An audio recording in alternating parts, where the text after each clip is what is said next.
Indian troops in their fresh act of state terrorism martyred one youth and injured another during a cordon and search operation in Bhatpura area of Kulgam district last night. Illegally detained senior APHC leader Shabir Ahmed Shah, while condemning the undeclared economic blockade of Kashmiri fruit growers by the Modi government, has said the move is a deliberate attempt to destroy the economy of landlocked occupied Jammu and Kashmir.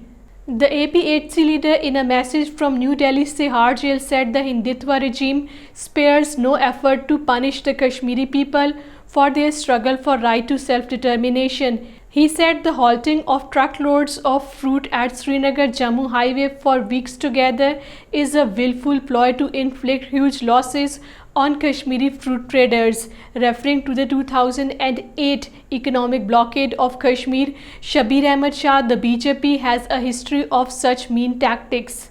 Jammu and Kashmir Muslim League Acting Chairman Abdul Ahad Parra and People's League General Secretary Dr. Qayyum, in their statements in Srinagar, called upon the international community to put pressure on India to ensure unhindered access of fruit-laden trucks to the market.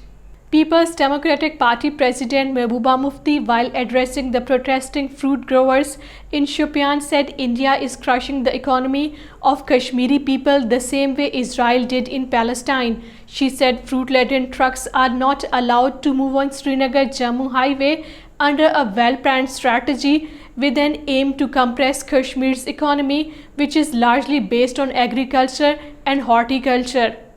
The international halting of truckloads of fruit on Srinagar-Jammu highway has led to a loss of around Rs 5 billion to the fruit growers in Sopore alone during the month of September. It is worth mentioning here that the fruit markets across the Kashmir Valley remained closed for 2 days in protest against unnecessary stoppage of fruit trucks.